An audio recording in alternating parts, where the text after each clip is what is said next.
Hello guys, आज हम start करने वाले हैं क्लास 11 के हिंदी के बिहारी लाल जी का जीवन परिचय। तो गाइस, बिहारी लाल जी का जीवन परिचय जो है उसमें सबसे पहले हम एक चार्ट बनाएंगे और उस चार्ट में सारी इंपॉर्टेंट चीज़ों को मेंशन करेंगे। उसके बाद जीवन परिचय हेडिंग डालकर एक पैराग्राफ, साहित्यिक परिचय, रचनाएं, कृतियाँ, ये सारी चीज़ें लिखनी होती हैं। सिंपल से रहता है, बहुत ईजी रहता है। अगर आपने सारे राइटर्स की डेट ऑफ बर्थ को याद कर लिया है, उनके नेम्स को याद कर लिया है, तो आपको काफ़ी ईजी रहेगा। और जैसे मैंने अपने सारे जीवन परिचय अपलोड कर रखे हैं, मतलब मेरे चैनल पर अपलोड हैं, तो मैंने सारे जीवन परिचय में एक चार्ट देती हूँ जिसमें सारी इंपॉर्टेंट चीज़ें होती हैं। उस चार्ट को याद कर लीजिए, आपको जीवन परिचय याद करने की ज़रूरत ही नहीं पड़ेगी बॉस। तो आइए फटाफट से देखते हैं इनका जीवन परिचय। इनका नाम है बिहारी लाल, पूरा नाम कहें तो बिहारी लाल चौबे। जन्म तिथि की बात करें तो इनकी जन्म तिथि है सन 1603। इन जन्म स्थान है बसुआ गोविंदपुर, ग्वालियर, मध्य प्रदेश।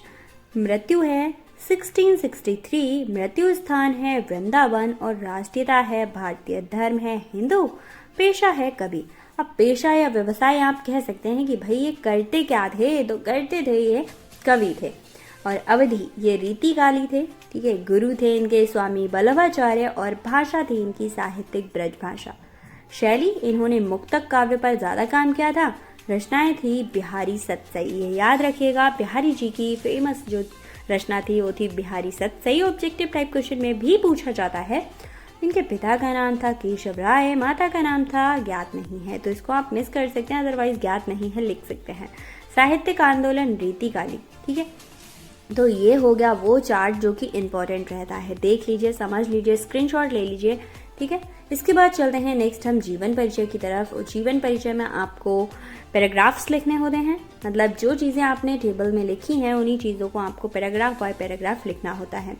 तो कविवर बिहारी जी का जन्म 1603 में लगभग मध्य प्रदेश के ग्वालियर जिले के अंतर्गत बसुआ गोविंदपुर में हुआ था। इनके पिता का नाम केशव राय था और इनका बाल्यकाल बुंदेलखंड में व्यतीत हुआ था। युवा अवस्था ससुराल मथुरा के दोहे से स्पष्ट होती है। युवा अवस्था मतलब यंग एज थी, वो ससुराल मथुरा के दोहे से स्पष्ट होती है। दोहा क्या था इनका? लाइफ के ऊपर एक दोहा दिया गया था। जन्म ग्वालियर जानिए, खंड बुंदेल बाल, तरुणाई ऐ सुधर, मथुरा बसी ससुराल, प्रगट भय दुज कुल, सुवस बच से ब्रज आए, मेरो हरो कलेश सब, कैसो कैसो राय। फिर से रिपीट करती हूँ एक बार, याद कर लीजिएगा। अच्छा रहता है अगर आप किसी भी जीवन परिचय में कोई लाइन लिखते हैं उस राइटर के थ्रू लिखी हुई, तो उससे आपको एक प्लस पॉइंट मिल जाता है। आपके नंबर कट नहीं होंगे, मिल ही जाने हैं, ठीक है। तो क्या है? जन्म ग्वालियर जानिए, खंड बुंदेल बाल, तरुणी अधि सुधर, मधुर बसी ससुराल, प्रगट भय दुई राजकुल, सुबस बजे ब्रज आए, मेरो हरु कैलश सब, कैसो कैसो राय। इनका विवाह मथुरा के एक ब्राह्मण परिवार में हुआ था। विवाह के बाद बिहारी ससुराल में रहने लगे थे, किंतु जब उन्हें वहाँ निरादर का अनुभव हुआ, मतलब उनकी रिस्पेक्ट होना कम हो गया, तो वो आगरा चले आए थे। आगरा के जयपुर राजा जयसिंह के दरबार में चले गए थे। कहा जाता है कि जयपुर नरेश राजा जयसिंह उस समय अपनी नवविवाहित पत्नी के साथ मतलब अपने रोमांस में बिजी थे यार, ठीक है। तब बिहारी जी ने निम्न दोहा लिखकर राजा के पास भिजवाया था। उन्होंने दोहा क्या लिखा था? कहा था, नहीं पराग नहीं मधुर महु, नहीं विकास यही काल, अली कली ही 100 विंध्यो, आगे कौन हवाल। अब इसका मीनिंग क्या है? इस दोहे को पढ़कर राजा की आंखें खुल गई थी, फिर अपने राज्य काज में लग गए थे। राजा राज सिंह ने बिहारी जी को अपना राज्य का बी बना लिया था, क्योंकि वो अपनी वाइफ के साथ हमेशा बिजी रहते थे। जब ये दोहा लिखकर भेजा तो जो राजा थे वो अपने राज्य काज को भी देखना स्टार्ट कर दिया था। जयसिंह बिहारी की काव्य प्रतिभा पर बड़े मुग्ध हुए थे। उन्होंने बिहारी को प्रत्येक दोहे की रचना पर एक स्वर्ण मुद्रा देने का वचन दिया था। और राज दरबार में रहकर बिहारी ने अपनी सतसई की रचना, पत्नी की मृत्यु हो जाने के बाद बिहारी जी जयपुर छोड़कर वृंदावन चले गए थे और वहाँ भगवान कृष्ण की भक्ति में लग गए थे। सन 1663 में बिहारी जी की जो थी वो डेथ हो गई थी। तो ये आप लिख सकते हैं जीवन परिचय में। उसके बाद आ जाइए, जो बिहारी जी हैं उनकी साहित्यिक परिचय क्या था, यानी साहित्य में उनका क्या योगदान था या फिर क्या रहता है उनका साहित्य के प्रति।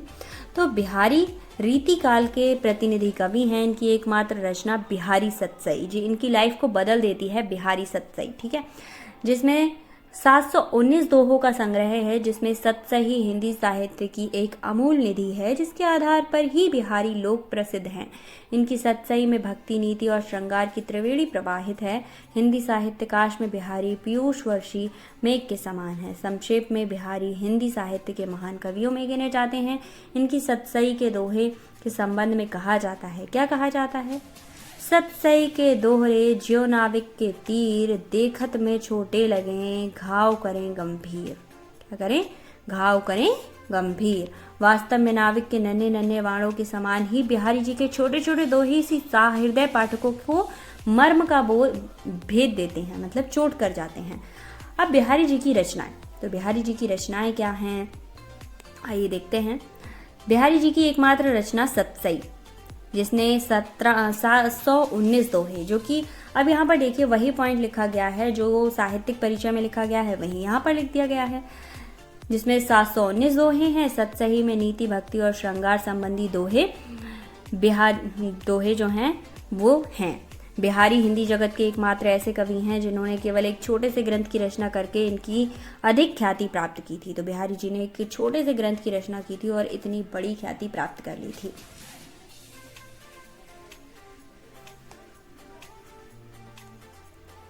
तो गाइस ये था इनका जीवन परिचय। आई होप आपको समझ आया होगा। तो बिहारी